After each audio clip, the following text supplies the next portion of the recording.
I'm Jan Tusick, and I'm here in Ronan at the Mission Mountain Food Enterprise Center. And we are one of the eight food and ag centers for the Department of Agriculture. But we also are unique in that we have a full-scale food processing facility that clients can access, and that we do additional program and project work that I'm sure we'll dive into here in a little bit, because it's kind of the focus of our processing these days, or last few years. We have been partners for Arrow over 30 years. I mean, we really did. I've been an Arrow member for probably 30 plus years. I've been on Arrow's board of directors, but we also, in the work that we've done here at Mission Mountain Food Enterprise Center, have collaborated and partnered with Arrow in that work. It really is, you know, the alignment is local food system, or for how I like to call it, local food economy development. And I think one of the most instrumental pivot points for us is that we are actually part of the local food system initiative that Arrow launched probably 20 years ago, that they supported communities in doing community assessment. That was a real critical piece of work and engagement for us, because it helped develop the platform to develop the Mission Mountain Food Enterprise Center on. So we were involved in the envisioning of that work and how it would roll out. And we were one of the key sites that community-based assessment was done. And I think that was just super important. Matter of fact, I still share that toolkit because it's so awesome. I mean, it's just like step one, get your goodies out. I mean, literally, it just is so well done. And it just reflected really, to me, the great work Arrow did, and the professional level Arrow did its work, and our partnership with Arrow through the years just made it all that much more richer. So as a food and ag center, we are here to provide technical assistance and resources to developing food and ag businesses. That's a core piece of the work that we do. We have numerous food businesses, some of them agriculture, access our facility. We assist them in, you know, food safety regulation, you know, food business development, all numerous aspects on, and have a, you know, bricks and mortar facility that they can come into. But the food system has been the foundation, and I call it, again, food economy, local food economy development. We really, 30 plus years ago, I don't even know when we started, we opened our doors in 2000 with our little first step. But at that time, we really believed that as an economic development organization, we need to be looking at our local food systems and how we developed local food economies, that it was an important economic development strategy for a rural economic development organization that lived in, you know, an agricultural community. And so it was really a real important step for us to acknowledge and really develop the pathway for not just infrastructure, but program work, technical assistance capacity to help, you know, us enable to build more opportunities for local food producers and processors. So with that, I think our core focus in that area was really how we could be the production arm, the processing arm of the West Montana Growers Co-op, which I always tell people we grew up together. I mean, literally the same year we emerged and we developed together. So as they developed their cooperative and member-based capacity, we developed our processing capacity, our technical assistance resources, what we could do to help bring success and opportunities to this emerging group that wanted to sell more local food to its local communities. So we really did build our capacity in that area, and we stepped really soon in the game. Probably about 2004 we started processing for the West Montana Growers Co-op, because they really saw they did really well as a marketing distribution cooperative, For them to build the capacity to be a processing co-op too was a challenge. And so how we could play that role, we have the staff, we have the facility. So literally we collaborated with West Montana growers to enter the farm to school market was the main target. And that's what we did for several years. We would chop, dice vegetables. And the same time, we really went on a pathway to develop new opportunities, which in our mind was food products made from Montana production. And so we developed the Montana lentil burger. We developed the Montana marinara recipe with Montana mushroom lentil meatball. And we have several other that are, in the queue to be kind of commercialized. So we have commercialized several of them. And the latest one, of course, is the Montana marinara, which leads into, I think, one of the opportunities that emerged from this work is how do you reboot farm to school? Because farm to school had a lot of challenges. It's really difficult to knock on every independent school's door and distribute to that school and get that food service director engaged. Food Corps played a critical role there, but we don't have Food Corps anymore. So this last year, I think last 2 years has been what we see is a development of the new opportunity is engaging with an agency, Office of Public Instruction, that gets food for schools.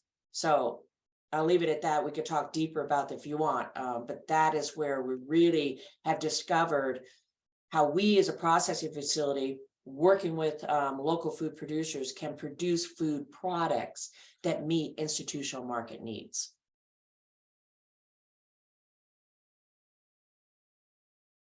The Montana Mara was a low-hanging fruit.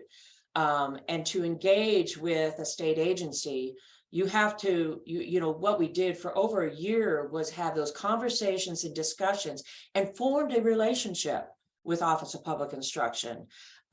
This helped open not only doors, but their thinking in, well, how do we get more local food in our schools? And the low-hanging fruit was their commodity program. And they do their, statewide commodity program that all the schools go to OPI, and OPI procures food for them in a cooperative manner.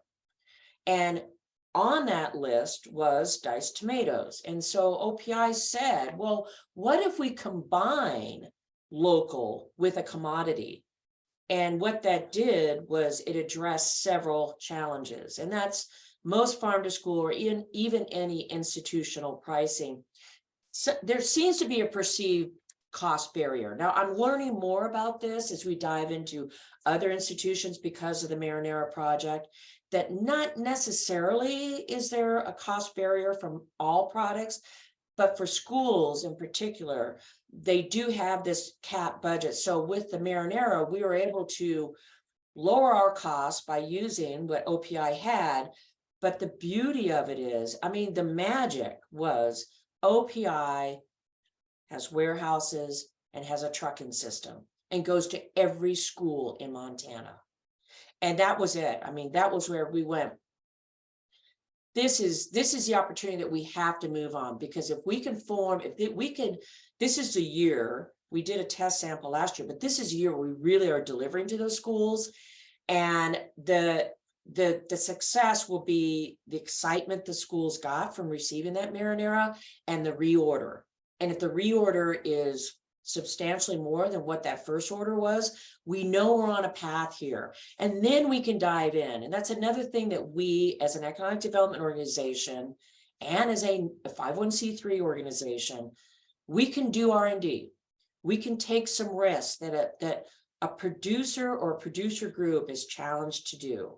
So we're able to raise funds for this R&D work. And that's exactly what we did over the course of the last year. So we're funding this exploration into an institutional market that was really challenging.